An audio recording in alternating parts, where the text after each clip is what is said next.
Ladies and gentlemen, please welcome Colm McLoughlin.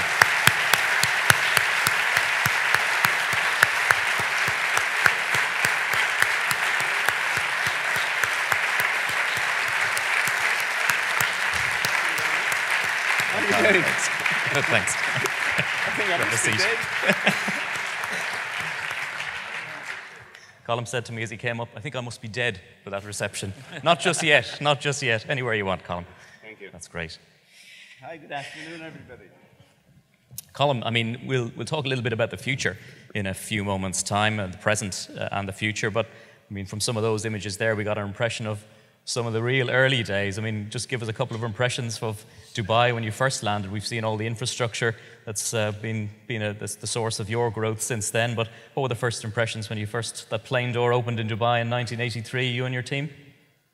Of course, Dubai now is very impressive and it's grown up a lot, as many of you know, but in the very early days when we first arrived in Dubai, myself and George Horan and the rest of the team, there were about 200,000 people living in Dubai. There was no proper taxi service, there was no bus service. I happened to arrive there on the 15th of July 1983, which was the eve of my 40th birthday. It was about 110 degrees. The traffic through the airport for the first full year was 3 million people. We had no staff. We had eventually recruited about 30 people. We were all in the same office, and we were given 4 months to set up Dubai Duty Free. And a number of the people that were there that time are still here. George Horan is still here. Saba, the head of our purchasing department, is still here. Maurice Burke, who's walking around here, was one of that group. What I'm very happy about is that we recruited 100 people. We opened Dubai Duty Free on the 20th of December 1983, and we still have 44 of those people working for us, and I'm thrilled about that.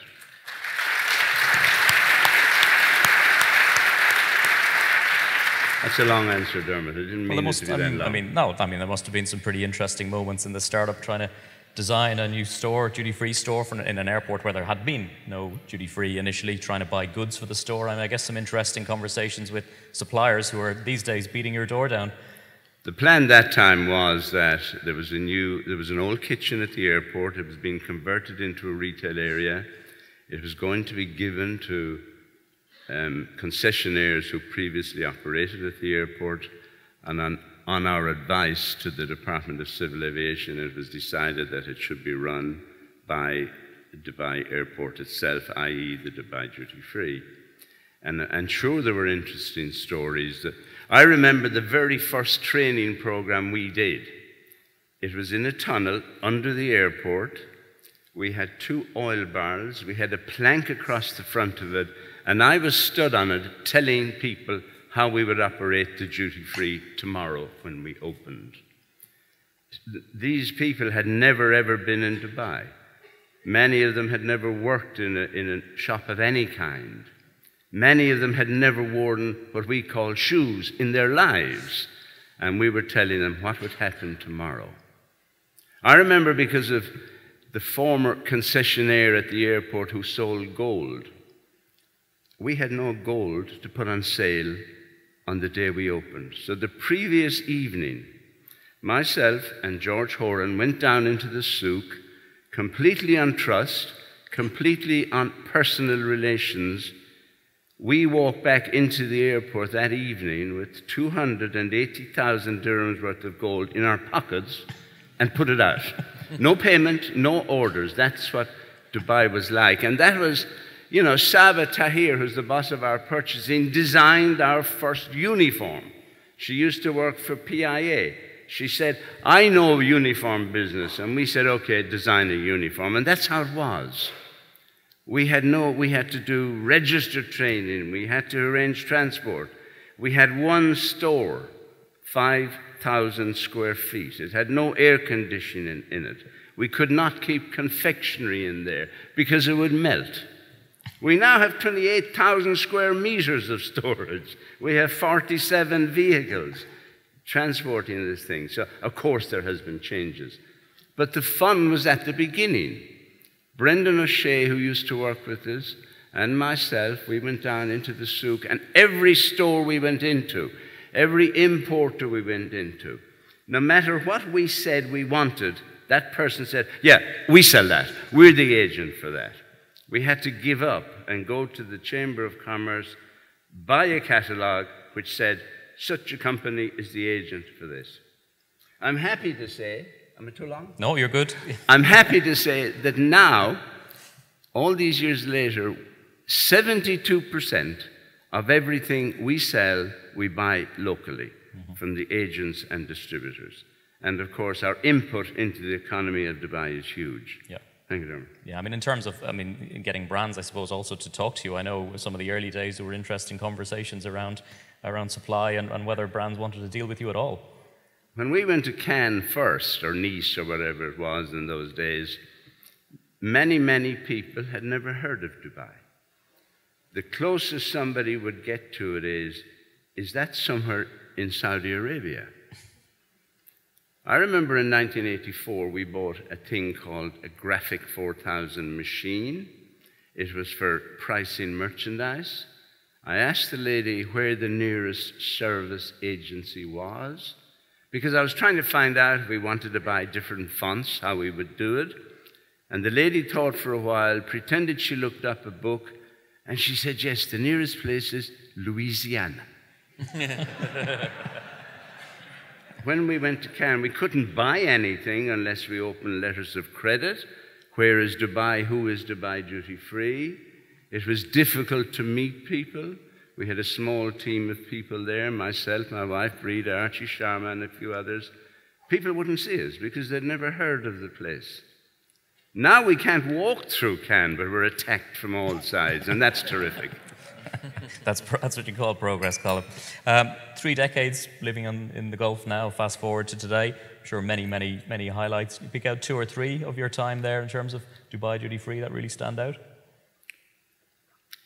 Well, you know, Dermot, we're extremely happy that our company has been successful. We have always been saying that we don't contribute very much to the mystique that people try to put through the industry. We buy things, we add a bit on, and we sell them, and that's all we do. And that's all everybody does. We have tried to keep it as simple as possible. The highlights, of course, have been that we have been very successful. We are among the top largest duty-free operations in the world. We have won several awards along the way. What's very important to us, we're owned by the government of Dubai. Any money we make goes to the airport. You know, I sometimes hear people saying, Dubai duty-free, don't have to pay any rent. I want to put that to bed for once and for all. Last year and this year together, Dubai duty-free will have revenue turnover of $3.4 billion US. Last year and this year, with 2 loans that we organized, $1.75 billion US, $750 million this year, 1 billion dirham dividend we paid to the Incorporated Investment Authority of Dubai. We have given to the airport, from our turnover, $2.8 billion. That's 82% of our turnover in the past 2 years. There's not a retailer in the duty-free industry, there's not a retailer on the high street anywhere that pays 80% of their turnover but there to has what been. you might call a landlord. So everything we make goes to the airport for building infrastructure. Yeah. And I'm very happy about that. I mean, as you acknowledge that, I guess there is in some quarters a perception that somehow the normal rules of commerce don't apply to Dubai duty free. Well, that's very much not the case. Absolute nonsense. Yeah. Absolute nonsense. I mean, I think people say those things to cover up. I'm not sure why they say them, why they bother saying them, but it's unnecessary. 82% of our turnover in the past 2 years has been given to the infrastructure development at the airport. Okay. I mean, you're also in business, as everyone else is, to turn a profit. How profitable is Dubai duty free? We make a nice bit of money, Dermot. We've been able to do other things. You know, we sponsor a lot of things. We own a tennis tournament, for example, in the men's and ladies' tour. Because of that, we built a tennis stadium. Because we built a tennis stadium, we built an Irish bar and restaurant under it, which for several years was the busiest bar and restaurant in Dubai. We employ 68 people there. Because of our profitability, we've built our own hotel. We own a thing called the Jumeirah Creekside Hotel. It's a 292-bedroom, 5-star hotel, which is managed on our behalf by the Jumeirah Group. And we do that to continue to encourage people to come to Dubai.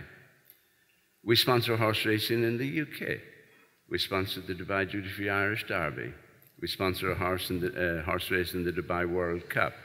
So we do spend almost 3% of our total turnover in promoting Dubai.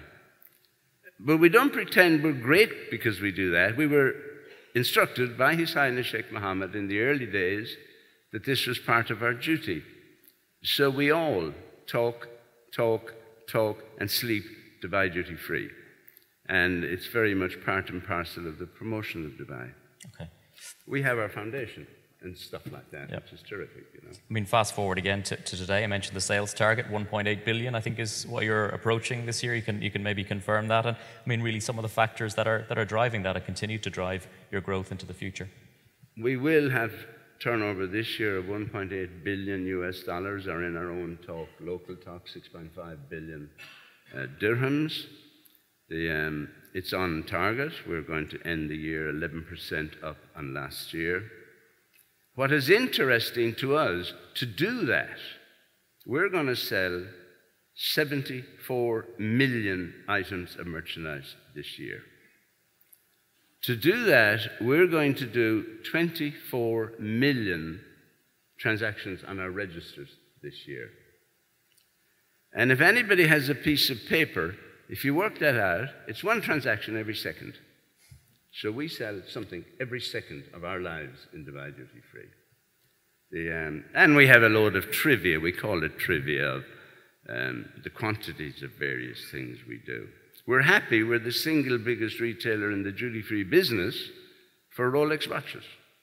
We're happy that we're the single biggest retailer in the duty-free business for Revlon products, for Frey Villa, for several other brands.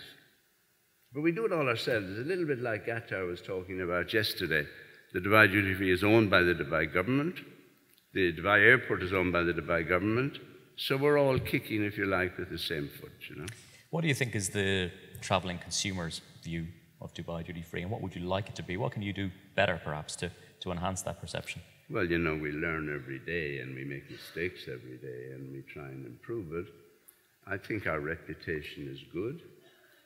We have consciously, for 30 years, never changed our logo. We have a big promotional drive. And I have said many times, the most important brand we have is Dubai Duty Free. And we plug that brand a lot, we promote it a lot. We think customers like it. Our feedback tells us they do. And even in areas where we're not involved, like Sinead is going to America next month to collect for the 6th year in a row the American Award for the Business Traveler in America. It's terrific to us that our reputation has reached America. It's terrific for us that when we do things like our tennis tournament, some years ago we did an ad, if you like, with Roger Federer and Andre Agassi playing tennis on the helipad in Burj, Dubai. We have been told by the ATP Tour that that is the most iconic ad that has ever happened in the tennis world. And we're a retailer, but this is in the tennis world. We're told that it was seen by half the planet. So all of these things make us happy when we hear them. Yeah, I mean, you mentioned the brand. That's obviously, as you say, from the very start, being a key component of it, over and above many of the great brands that are represented here today. And I guess you get some interesting conversations around with some of those brands who want to be the name at the front of the store. Yeah, people think that we like brands, of course, and we sell many of them.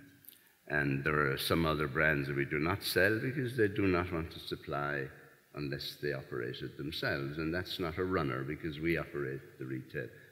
At the airport, there is a government decree there that stipulates that. And it's locked in for many years in the future. So whilst we do like brands, we like our own brand as well. And, you know, we have promoted our staff team to talk about our brand. Mm-hmm. And I'm happy with the 6,000 people we have who consider Dubai Duty Free as their home. They have seen their own careers rise. You know, we haven't recruited a senior person in Dubai Duty Free for 15 years because we adopted a very definite policy that it's all internal promotion, and all our senior people started with our company in junior capacities and have been promoted up to many more senior capacities. And I think we have the best team of, I'm sorry to say this, but I think we have the best team of staff in the duty-free industry. Sorry, everybody. Let's look at the next phase of development. What's coming up? And we heard yesterday about some of the plans for Dubai International and Al Maktoum. What's the future for Dubai Duty Free as part of that development, and where do you see the company in the next 5 years or so in terms of what kind of revenue targets you can hit? 1.8 billion this year. Where's the next few years going to bring you? Dubai World Central, the Maktoum Airport, opened on the 27th of October. We have 2,500 square meters in there. We're taking on average $40,000 every day so far. Okay. The ultimate plan is that there will be 64,000 square meters of retail space there. We think that in addition to normal growth, we're estimating that in 2018, our business will be $3 billion turnover. There will be a change in that if Expo 2020 is awarded to Dubai, and that decision is being made in Paris tomorrow. We are told that if Expo 2020 comes to the UAE, it will have 25 million visitors that year, 19 million of whom will be from outside. We have been reading that over the next 5-6 years, it will create 270,000 jobs. So if it comes, there will be 10 million extra people. And in the case of Dubai Duty Free, at today's rate, that 10 million can be multiplied by $50. So that would be just an extra bonus. Serious numbers. We think 3 billion in 2018. We think we will employ 9,000 people at that time. So it looks positive. Okay. Does anyone want to ask a question of Colm or make a comment? This is your moment. If you wanted to, it's either brands shirking back, thinking, I'm not so sure about this. What about you, Colm? Just a few personal questions as well. What gets Colm McLoughlin out of bed in the morning? And don't just say Breda, but what drives you on? Well, I enjoy more and more the events I go to. In the last couple of years, I look down and I think, my goodness, I'm the oldest person in this room. You know, I enjoy very much working. I think my chairman, His Highness Sheikh Ahmed, in my opinion, is a superstar. I have enjoyed very much working in Dubai. And of course, I've enjoyed very much the fact that our company has grown up so much. I love all the time when, you know, my office put magazines in front of us and there's stuff about Dubai Duty Free in there. I love that we're profitable. I love that we have won all these awards. I love that our staff have progressed so much. I'm very happy that we still have 44 of our original people. And when you're as long in the same thing as I have been, we have seen young boys or young girls come to work for us. We've seen them getting married. We've seen their children being born. And now they're all gone off to America and the UK to witness the graduation of their children. It's been a whole circle. I love that the people are with me that were there since the beginning. All these people walking around with duty-free badges and this lovely designer tie. I love that that's happening because it proves to me that the growth of our company has been successful. I love the relationships I have made in the duty-free industry. I see people here, you know, I was talking to the man from Jordan this morning. I've known him for 25 years. I love that our company were involved in the foundation of MEDFA 11 years ago. I love that I meet all these people at here and other events that I have known for 30 years. Last weekend, my wife Breda and I, we were in Hamburg to celebrate Harry Deal's 80th birthday. Martin Moodie was there. Several other people from the duty-free industry were there. I met Harry Deal in 1972 at Frankfurt Airport. I love all that, you know. It's terrific. So 70 years young and in very good shape yourself. Many years for you at the helm of the ship still ahead. You know, you've made some management changes and restructure to prepare other members of the team to step up in recent years. So what does the future hold there? Well, you know, the buzzword often is succession planning. And we were making presentations to 26 different banks last year when we were borrowing money. And they're the kind of industry that want to know the future of your company. And I had this slide which I had prepared, and I showed them the succession planning at our duty-free. And that was George Horan in a wheelchair and a Colm with crutches and specs about that size. We like working. It's a good environment to work in. We love that the airport is increasing. We love very much all the other things that we do and we're allowed to do. We have great pleasure at the moment in our foundation. We have done a lot of things with it. And it's not us, you know, it's just, I don't want to be posh words, but it's kind of the DNA of our company. And to finance our foundation, I have approved from His Highness Sheikh Ahmed to transfer a certain percentage of our top line every year into this foundation. And it's under his patronage. And because of that, we've been able to build a school in Kathmandu that we don't talk about. I'm talking here, we have supported the Haiti project. We gave $500,000 to the sports complex there. We rebuilt 2 clinics in the Philippines. We created 3,800 cleft palate operations in the past 2 years. It's a terrific thing that we can do that, and that we can do it with the blessing of the government of Dubai. And you know, there's a book been published recently about Sheikh Zayed, who was the president of the Emirates and was the ruler of Dubai for many years. And in his lifetime, the late Sheikh Zayed, in his lifetime, he gave away $50 billion. You don't read about that very much. Can you imagine just one small country giving away $50 billion? Now, we're not in that league, but we're part and parcel of that sort of atmosphere and that sort of attitude to the world. I think it's fantastic, and I'm enjoying it very much at 70 years young. You know. Many years left then. I missed a putt one year in the Dubai Duty Free Golf World Cup because I had surgery on my shoulder. I couldn't play, and I was trying to play, and I wasn't able to, and that was the low line of my job. We'll look forward to that event, of course, in the next couple of days, those of us who are travelling to Dubai later on. I asked you what gets you out of bed in the morning. What, I suppose, keeps you awake at night? What are the concerns for maybe the company and maybe the industry at large? What can this industry do better to? Well, you know, I think for a long time the duty-free industry had lost its value appeal. I think that has come back to a large extent.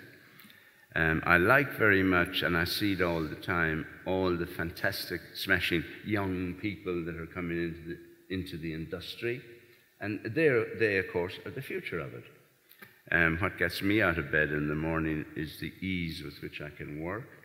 I keep on saying I have a terrific team in Dubai Duty Free, and it's they that make it work. You know, sure, traffic increases. And sure, we will do more business because traffic goes up, and Dubai Airport will have 66 million passengers this year. But in our 30-year life, the passengers through Dubai Airport have increased by 1,300%. Dubai Duty Free has increased over the same period by 7,200%. So whilst the traffic is very important, our penetration rate is very important, and our sale per head is very important. And I'm very happy every time I see that's increasing. Yep. It continues to increase. And I'm not doing it. The group are doing it, you know. Good, okay. Well, look, we're going to wrap it up there. Colm, I know you've been an inspiration certainly to many people in your own company, many of whom join us here, and in the industry as well, and to be a little bit parochial about it. As a fellow Irishman, I speak for many of my own compatriots. I think we certainly take great reflected pride in your achievements and successes. So long may the journey continue for Dubai, duty free, and for you and your family, Colm, as well. Ladies and gentlemen, Colm McLoughlin.